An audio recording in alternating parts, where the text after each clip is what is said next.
Imagine taking a trip back in time to the days of Father Christmas or Charles Dickens. Charles Dickens. There's a relationship, you see. Dickens Christmas Festival, Charles Dickens. It's my festival, dear. There's so many things to taste, see, and smell here in London. That's what it feels like when you enter the Dixie Center during the annual Dickens Festival with history abound. So Dickens Festival, we wanted to just bring the Christmas spirit back to the public. Seems like everybody gets caught in the hustle bustle, so we just want to bring families back together, enjoy it, have some interaction, get some education on Charles Dickens, his novels that he wrote, and step back in time and have a good time while you're here. It's the Victorian era in England. People dress and play the part at this annual event that is educational, entertaining, and a great place to shop for new and different things. It all started 43 years ago in Salt Lake. And it was my mother that started it. So family started it. We've done it every year since then. This is our 22nd year in southern Utah. Performances and events bring in hundreds of people before the holidays to shop and see the sights. Tons of entertainment. We've got giant ghosts, Queen Victoria's here, Scrooge himself, Charles Dickens. Tons of interaction with people. We have free carriage rides, wonderful food. You'll have Volker's Bakery, Mr. Bumble's Buns, and of course you can visit with Father Christmas himself. With over 150 vendors, we took a stroll through the shops of Olde England to see what we could find that may have been used or made in the old days of Dickens. I'm a vendor. I'm just dressed as a winter lady from London, and I sell pocket watches, music boxes, little wooden music boxes. I have the mechanical pocket watches, over 450 different styles. My name is Patty Christensen. I'm the Princess of Wales.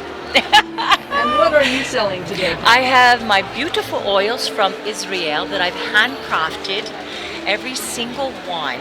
I am selling goat's milk soaps and lotions and beeswax chapstick.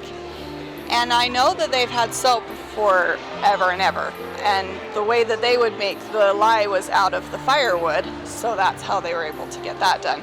Originally, I did start that way, and it was a lot harder, so I'm glad that I don't have to do it exactly the way they did back then. But the goat's milk, I don't know exactly when that came in, but I am assuming that they would because they had goats then, so. Well, see, we're a board game, and you're a captain of a ship, sailing from port to port, stealing money, trying to capture other people's cargo, and just have a really great time. It's about an hour and a half to 2 hours to play, 2 to 6 players, ages 8 and up. We're gamers. We all love to play games. Board games are our favorite. So when you win, do you say you've been swashbuckled? Yes. We also found food products that may have been served back in the day, like chicken pot pie, bread, and nuts. Absolutely sold during the Olde English days. Nuts, as in chestnuts roasting on an open fire. And meat products were also available back in the day of Dickens. They're grown locally, right here in the area. Take them, slice them, spice them, smoke them, package them, and here they are. Why they fit into the Dickens Festival? It's a seasonal pretzel, the honey cinnamon. We also have a garlic and herb and a chipotle ranch, mild, medium, and hot. Do you think they had those flavors back in the day? Probably not, no. In our case, we utilize a genuine sourdough pretzel, making for a nice, no pun intended, twist on the matter. So the sourdough pretzel, or the seasonings that we use in particular, are like icing on the cake. I am selling meat sticks, all kinds of flavors of meat sticks, everything from a pineapple teriyaki to a howling habanero. I also have dill pickle, a honey barbecue, our original recipe, and pepperoni stick.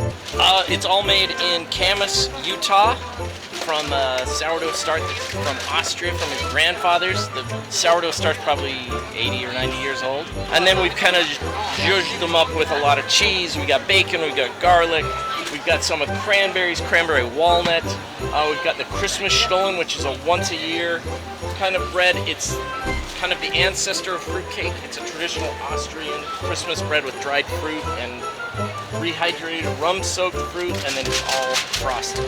I'm the Duchess Alicia. I am 30th in line for the throne. I am visiting this wonderful, quaint shop area, the Dickens Festival, having a lovely time. I already forgot what they're called, but they sell pastries. You know, I'm a little bit of a sucker for sweets. Besides the vendors, even people who come here dress the part from days of old. I'm Randy, local guy, just Randy Claus to my friends. I'm not really the Santa Claus, because if I was Santa Claus, BYU would have won a week ago. Professional performances are extraordinary during the event. It's actually a Christmas Carol in prose, a ghost of a Christmas story, right? And then we also do Oliver Twist. We do many productions of both Oliver and Scrooge each night. Oliver's at 6 p.m., Scrooge is at 8. We also have matinees on Saturday at 1 and 3, but for Scrooge, it's just at the very end, just God bless us everyone, and everybody work together and enjoy the spirit. My world is changing, I'm rearranging. Does that mean Christmas changes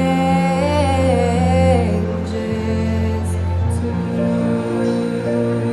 Did you know?